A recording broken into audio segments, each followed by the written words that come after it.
Fala rapaziada, beleza? Professor Glaucio Carlos, Geografia Facilitada. Sejam todos bem-vindos ao meu canal e desta vez eu trago uma super análise sobre 3 fatores extremamente atuais, muito frequentes em questões dos vestibulares e, obviamente, que acrescentarão muito no seu preparatório. Você que está aí nessa busca constante por acertos na prova de geografia, eu te convido a prestar bastante atenção e estar sempre comigo por aqui.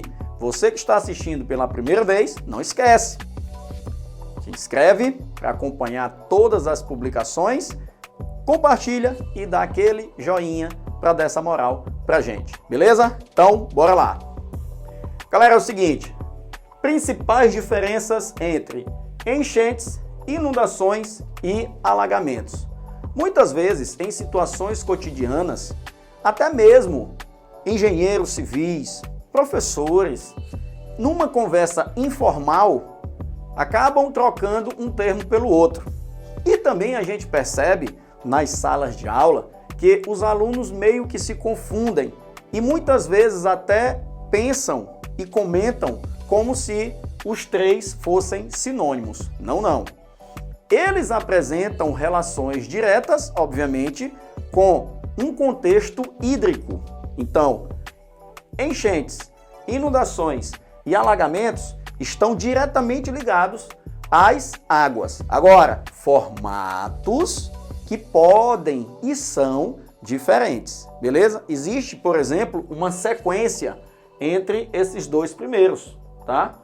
E alagamentos ocorre sem a participação direta desses 2. Então, eles não são sinônimos, ok? Observe o seguinte, nós temos aqui uma primeira análise. Eu tenho, de um lado, a margem esquerda, a margem direita e um rio, ok? Isso aqui é um recorte daquilo que a gente chama de vale fluvial, beleza? Tá. Essa vegetação é chamada, obviamente, de quê? Mata ciliar, mata ribeirinha ou mata galeria. Qual é a função dessa cobertura vegetal? Proteger o rio, principalmente, claro e evidente, em relação às águas pluviais. Professor, então, com a presença dessa mata ciliar, nós não teremos estes elementos? Por exemplo, nessa situação aqui, descarta alagamento. A gente pode ter uma enchente aqui? Pode. O que é enchente? Quando as chuvas canalizam, obviamente, a água para dentro do rio. Então, daí ele enche. Olha que fácil. Então, por exemplo, de repente você tem um copo, tá certo? E a capacidade desse copo é para 50 ml. O que acontece? Você tem um refrigerante com 300 ml, a garrafinha de refrigerante. É claro que se você colocar 50, chegou no limite. Seria isso aqui, ó. As águas, nesse caso, elas serão infiltradas, tá? Abastecendo, por exemplo, lençóis freáticos, preservando esta área. Por quê? Porque a cobertura vegetal protege e facilita a absorção. Ok? Beleza. Mas mesmo assim, é claro, a gente pode ter chuva que vai atuar, ó, diretamente dentro da calha do rio, fazendo com que o mesmo, ó, possa subir o nível, ou seja, vai enchendo.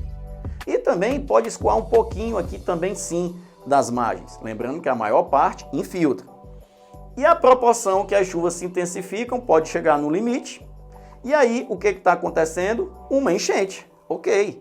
Só que aqui não vai trazer grandes prejuízos para o homem, para a sociedade. Por quê? Porque aqui a gente não tem vias expressas, aqui a gente não tem meio de transporte circulando, aqui nós não temos habitações, aqui o ambiente está preservado. E o que seria essa inundação?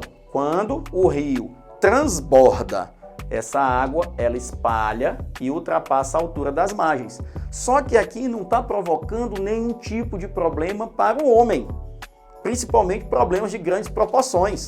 Pode dificultar, por exemplo, os ribeirinhos, tá? Na atividade de caça. Mas, fora isso, nenhum tipo de problema. Logo, em que as chuvas estiarem, tudo volta à normalidade. Isso aqui, um ambiente natural perfeito, seria o paraíso. Agora, o que acontece? Devido às ações antrópicas, né? As ações do homem, o que é que a gente observa? Nós observamos a penetração, a implantação dos padrões econômicos, atividades econômicas.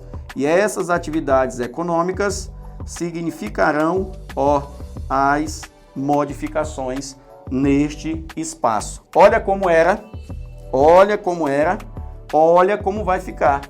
Então, aqui, essa simbologia representa o quê? Atividades econômicas implantadas nesta área. Então, cadê a vegetação? Saiu. Do outro lado, do mesmo jeito. Então, aqui eu posso ter as construções, que são as edificações. A gente pode ter as indústrias, a gente pode ter vias expressas, ruas, avenidas, casas, condomínios, etc. Conclusão, quando acontecer de que as chuvas, quando acontecerem as chuvas, quando essas chuvas atuarem e dependendo da região de maneira muito significativa, muito intensa, o que vai acontecer? O rio, ele enche, então eu vou ter enchente. Consequentemente, em alguns locais, e isso é comum, muitos rios são assoreados, porque a mata ciliar, retirada, intensifica, o processo de quê? De erosão. E aí os sedimentos vão para onde? Para dentro do rio, gerando o quê? Assoreamento, que é uma consequência de tudo isso. Beleza? Ok. O que acontece então? Um rio assoreado, ele enche mais rápido. Por quê? Porque ele perde profundidade, sacou? Então, quando ocorrer a potencialização de tudo isso, ele transborda. Quando ele transbordar, vem os problemas. Toda essa área aqui, ela será o quê? Inundada. Conclusão, que foi que eu disse no início? Que a gente tem uma relação entre esses dois. Mas existe uma sequência. Então, pré-vestibulando, foca aí na dica. Primeiro, nós temos as enchentes.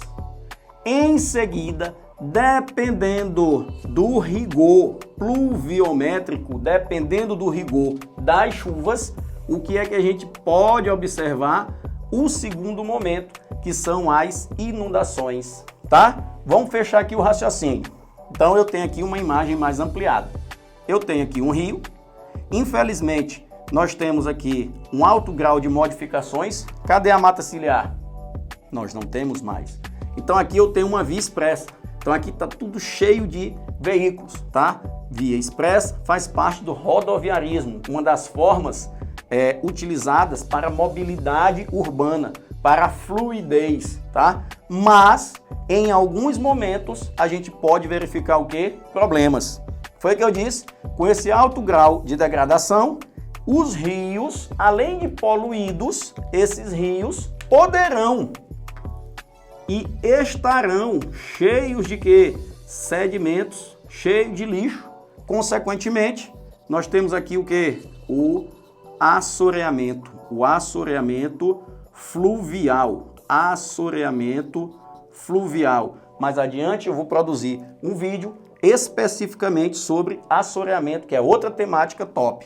Então o que acontece? Um rio assoreado, ele perde profundidade, porque no lugar da água nós temos o quê? Sedimentos, ok? Alto grau de sedimentação. Então o rio diminui a profundidade. Conclusão, ele vai encher mais rápido. No que ele enche mais rápido, o nível vai subindo. Quando ultrapassar, as margens, a gente diz que ele o quê? Transbordou. Essa água espalhando vai gerar inundações onde? Na via expressa. Então aqui eu tenho uma inundação. Aqui dentro, não esquece, nós temos a enchente. E aqui, onde nós temos condomínios, casas, bairros, muitos deles ficam o quê? Inundados e não alagados. Por quê? Porque eu tenho uma consequência de uma enchente. Então a água começa a espalhar aqui também, gerando toda aquela turbulência à população. Sacou? Outra coisa importante, presta bem atenção. Existem também algumas possibilidades de questões que abordam, presta atenção nesta observação. Olha só, chuvas, enchentes. Qual é a consequência? Qual é a consequência devido ao rigor das chuvas? As inundações, certo? E os famosos problemas ligados não só ao trânsito, mas especificamente problemas ligados a quem? A saúde populacional. Por conta de que, lembra, a água, querido, a água, minha amiga, a água, meu querido aluno pré-vestibulando, representa o quê? Representa vetor de quê? De patologias, vetor de doenças. Então, além de toda a turbulência provocada por tudo isso, nós ainda poderemos encontrar questões que trabalhem esse tipo de abordagem, tá bom? A questão da saúde, problemas ligados à saúde, transmissões de quê? De doenças. E agora, para a gente finalizar, nós temos os alagamentos. Então, alagamentos eu não posso definir obrigatoriamente como sendo uma consequência das inundações. Não.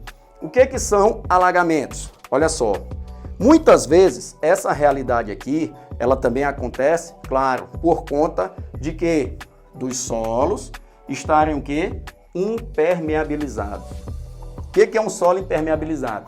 Você que está assistindo a aula aí, você que está assistindo a este vídeo, está no conforto da sua casa, na tua sala de aula, no teu escritório, no shopping, em qualquer local, olha para baixo, você vai ver um piso. Esse piso aí, ele representa uma superfície o quê? Impermeável. Por quê? Se você jogar água, a água ela permanece. Quando o solo tem cobertura vegetal, quando ele apresenta uma camada de cobertura vegetal, que é o certo, absorve. Então o grau de infiltração é maior. Em ambientes de solos impermeabilizados, concretados, calçados, bloquetados, tá? Com paralelepípedos, enfim, o que acontece? A água toca essa superfície e ela escoa. Então, alagamentos ocorrem a partir também de uma realidade, o que? Hídrica pluviométrica. Mas aí, é a água da chuva, então são as águas pluviais atuando nesse tipo de superfície, tá? Cujos solos são impermeabilizados e aí a água vai buscando as partes mais baixas. Além de que a própria chuva, ela vai, acumular nessa parte central. Então, fica ligado, a água da chuva cai diretamente nas partes mais rebaixadas dessa topografia, tá? Do relevo urbanizado. E a água também vem, pelas enxurradas de outras partes mais altas. Então, os alagamentos, eles ocorrem principalmente nas áreas mais rebaixadas, onde a gente percebe, apenas o acúmulo de águas. Águas de onde? As águas pluviais. Então, sempre nas áreas mais rebaixadas, tá? Aqui, por exemplo, entre essas áreas industriais, muitos pátios industriais, eles ficam com uma lâmina d'água. Por quê? Porque a drenagem é ruim. Tá tudo impermeabilizado. A água toca aquela superfície e ela vai procurando áreas para escoar. Quando não tem, ela fica retida, gerando o quê? Um alagamento. Em vias expressas também acontece isso. A água da chuva, ela atua diretamente, tá? Nesse tipo de superfície. Então, além das inundações, ainda tem a água pluvial que atua sobre. Se não tiver uma drenagem, gera, além de inundações, o que? Os alagamentos nas vias expressas. Beleza? Espero que tenham aprendido bastante, espero que tenham gostado. Compartilha esse vídeo, espalha para o máximo possível de pessoas que depois tem muito mais. E dá um joinha aí. Muito obrigado e até a próxima. Geografia Facilitada, professor Glaucio Carlos. Até a próxima.